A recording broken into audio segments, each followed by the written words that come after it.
Você prefere ler uma crítica sobre um livro antes ou depois de ler o livro? Esse é mais um vídeo do Cabine Literária. E como você já sabe, esse canal surgiu para falar sobre livros e dar opiniões sobre eles. Mas quando você assiste esses vídeos que dão opiniões e que fazem críticas a respeito de certas obras literárias, você prefere já ter lido o livro ou você usa esses vídeos para que eles te provoquem a ler a obra depois? Eu, particularmente, prefiro ler primeiro, ter uma primeira impressão, depois entender o que os outros dizem e às vezes até ler novamente quando é possível, ou quando eu gosto muito, ou quando a opinião da pessoa realmente me provocou.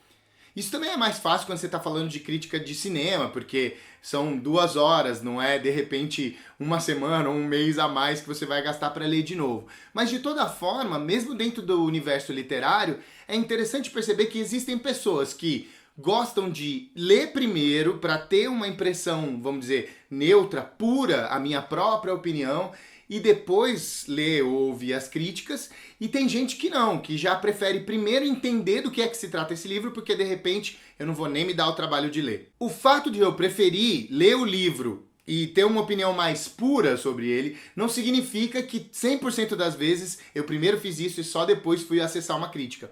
Muitas das vezes, quando eu assisto um vídeo da nossa Tati aqui, eu fico extremamente curioso para saber do que o livro se trata a partir das referências que ela já me deu. E aí entra um outro fator interessante. Eu gosto muito da Tati, respeito a opinião dela, e eu considero que as coisas que ela fala batem com as coisas que eu sinto.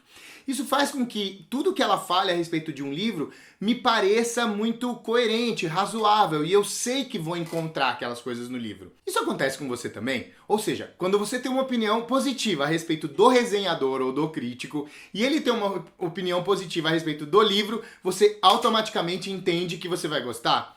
Ou o contrário, quando você não gosta muito da opinião de uma certa pessoa e ela fala mal do livro, você fala assim, vou ler esse livro só para descobrir o quanto que essa pessoa está errada. Então entenda que há também uma relação um pouco pessoal com essa questão, e a gente percebe muito isso no universo booktuber, o quanto as pessoas respeitam as pessoas como pessoas, e a partir daí vão montando as suas opiniões sobre os livros que as pessoas criticam ou resenham. Mas para isso não ficar só no blá blá blá e influenciado um pouco pela minha experiência de estar fazendo mestrado, eu vou fazer uma experiência científica aqui no Cabine Literária. A experiência se trata da leitura de um conto que eu escrevi e que vai passar pelo seguinte crivo. Algumas pessoas vão ler o conto sem ter nada de opinião a respeito dele, e outras pessoas vão ouvir o que eu tenho para dizer. Eu vou fazer uma mini resenha, vou contar um pouquinho sobre o que eu tenho para dizer a respeito desse conto, e essas pessoas vão ler depois da minha opinião. Dessa maneira a gente vai ter 2 times de pessoas, uns que viram a opinião antes e outros que não viram e leram primeiro, e a gente pode comentar aqui embaixo para aumentar essa experiência e entender se de fato isso acontece, de você ter uma certa influência a respeito da obra que você vai ler a partir da resenha que você vai ouvir dela. O conto se chama Ricardo Maurício Peixoto, ou A Fábula do Menino que Não Via, e ele se encontra no endereço que vocês vão ver aqui na descrição. Se você está assistindo esse vídeo de manhã, então você é do Team Morning, e você deve parar o vídeo agora e só voltar a assistir o finalzinho dele depois que você já tiver lido o conto. Se você estiver assistindo esse vídeo à noite, você é do Team Night, e você deve continuar ouvindo a minha opinião a respeito do conto para só então ler. O conto tem o nome de fábula no título porque ele pretende ser um pouco diferente de uma realidade tradicional, ou seja, você vai ter personagens que não moram exatamente no nosso mundo.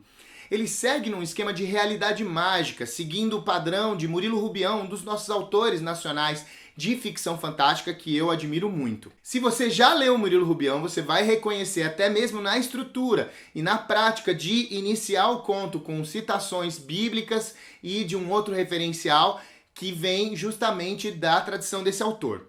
Eu também pensei no conto com uma estrutura de aquário. Na verdade, a grande motivação para escrever esse conto foi essa. Eu pensei, será que é possível, como numa ilustração, eu escrever como se eu estivesse desenhando? E será que se eu quiser desenhar um aquário com a minha escrita, uma coisa circular e que reflete um aquário da perspectiva do peixe que está lá dentro, será que eu consigo fazer essa escrita? E foi com essa missão que eu passei a escrever o conto. Eu escrevi esse conto durante o meu período no curso de letras lá na USP, e isso significa que eu estava muito influenciado pelas teorias literárias, e eu estava buscando... Ele é muito mais um conto que foi escrito a partir da teoria, então eu pensei na teoria e tentei escrever um conto que se adequasse a essa ideia teórica de um conto que, por exemplo, tivesse um formato X, que seguisse uma tradição Y e etc., do que necessariamente algo que veio da inspiração pura e aí foi se transformando numa história e que depois foi tomando forma. Então ele primeiro tinha forma para depois ganhar o conteúdo. Além disso, há uma série de referências à cultura pop, a Pokémon e uma série de outras coisas que fazem com que o texto tenha uma certa leveza. Então, apesar dele ter sido criado a partir dessa ideia de um referencial teórico, eu quis criar uma leveza para o texto, de maneira que ele fosse tranquilo. Ele tem até uma levada quase infanto-juvenil, embora ele também tenha elementos dessa sofisticação que eu tentei dar. É importante lembrar que a perspectiva da realidade mágica do Murilo Rubião é essa ideia do não estranhamento. As coisas esquisitas acontecem. De repente você está andando e aí tem um coelho e o coelho fala com você e tudo bem. Isso é a naturalidade do fantástico que acontece dentro do universo do Murilo Rubião e que eu tentei trazer também para a minha narrativa. É isso. Acho que com essas informações você já pode ler o conto, pegando o link aqui embaixo, e aí depois volta para dizer sua opinião. E aí vamos comparar a sua opinião de quem assistiu primeiro a opinião e depois foi ler o conto com a das pessoas que desligaram o vídeo e só estão vendo isso em um segundo momento depois de ler. Aqui no Cabine Literária a gente tem literatura com personalidade, pesquisa científica e todo dia tem vídeo novo com todos os membros do Cabine. Sexta-feira que vem tem mais eu, até lá!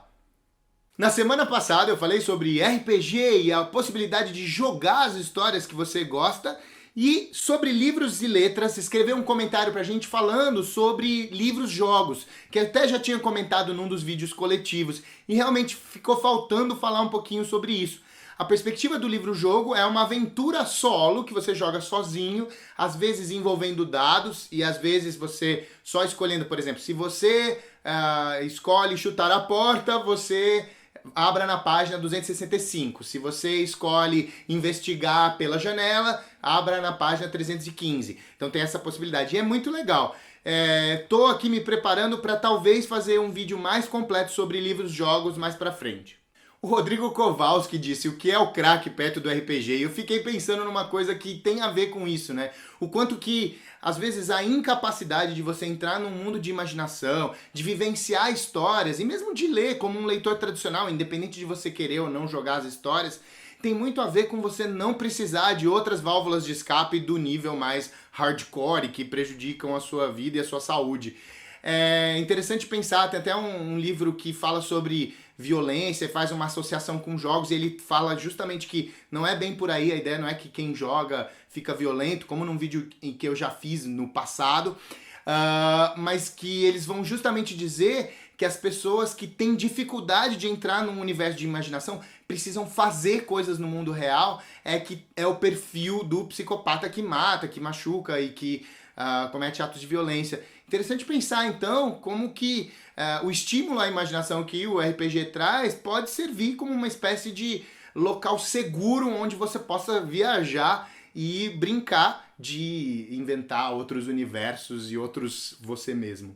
A Nath Goiaba e o Júnior Pereira comentaram que tem dificuldade de achar gente para jogar. Hoje em dia, com a internet, às vezes você pode substituir essas pessoas que não estão tão próximas de você por exemplo, uma mesa via Skype. Ela tem mais ou menos a mesma estrutura desse RPG em que você fala, então não é mediado por um jogo de computador, que isso, né, tornaria a coisa um pouco mais controlada. Então não, você tem um narrador que se dispõe. Então tem algumas plataformas, dá uma buscada aí no Google que você vai encontrar plataformas de jogo nesse sentido da narrativa mesmo, né? Mas de repente via Skype é uma alternativa. E finalmente eu li um monte de comentários que falaram sobre uma espécie de volta à infância, o que me faz ter a impressão de que o RPG teve um ápice de popularidade e que agora a coisa já não acontece mais com tanta frequência.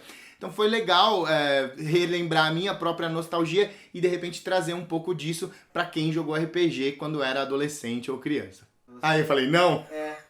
Aí, ó, Gabriel, sugestão. Se der pra ouvir, coloca aquela parte que eu falo assim. Você já ouviu falar? E eu falei, não. Isso. Acho que pode ficar legal. Sim. Obrigado.